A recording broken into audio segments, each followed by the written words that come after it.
Hi, my name is David Lawlor, and you can just call me Dave. Photography is like the easiest for my brain to like wrap around. Like I've tried doing arts like drawing, sketching, using digital art even like recently. I'm just too frustrated trying to use it.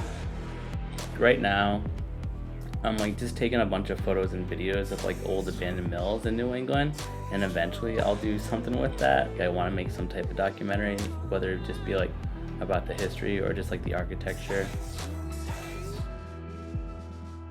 I quit my job at Whole Foods. That was like my whole full-time job. I can live off of like photography and video stuff. So first, I've been working at the Blackstone Valley Tourism Council since like 2018. And that pretty much just entails me taking photos and videos around the Blackstone Valley, which covers like from like East Providence, Pawtucket, and goes all the way up to like Burrillville, Chepachet, Pasco.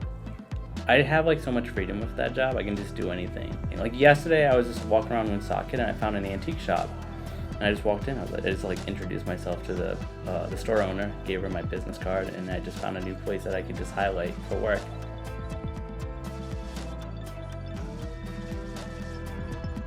I went to this old abandoned mill, one of my favorite little locations. I don't really drop locations just for safeties of like the buildings. But when I got there one day, I was like super like scared and nervous of like just like walking through these places. Like, what if I'm just gonna fall through and die? I went back the next day and I brought my camera with me, and I was like having such a ball. Like I was literally just like walking around this like old mill from like I would assume early 1900s, but I just felt so alive when I'm able to like just go and create into these beautiful buildings.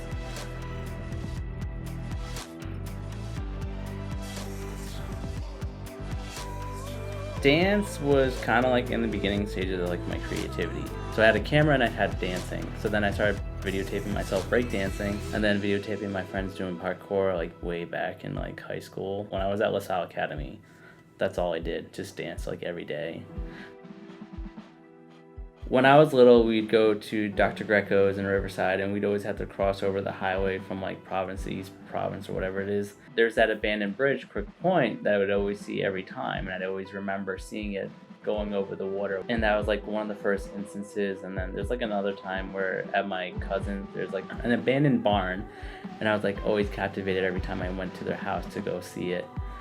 But where does it come from? I don't know. Could it be the fact that I'm adopted and I don't know who my real parents are and where the abandonment started? Maybe. Or yeah, maybe.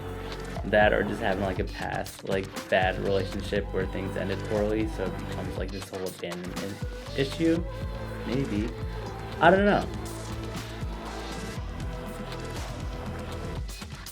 I feel like you just gotta do it. Like that's literally it. Like if I could go back in time, like being a freshman in high school, like I would focus on my craft. I would get into photography earlier. I would save my money so that by the time I'm 21, I can own all this stuff and just be like a powerhouse, like creative artist. That would be the thing. Like you'd have to start now. Just focus on these things. Like you can still have somewhat fun, but like you really need to focus on these things. Cause I feel like my photography took off more when I bought a drone and I was posting more content of that. It's like, all right, people like this, so I need to get better at this. There's free resources out there everywhere. I use YouTube to watch like filmmakers and photographer vlogs, like Peter McKinnon and like Daniel Schiffer. You can like watch all those creative videos and see how they make their art, and then you could be right there with them in like a couple of years.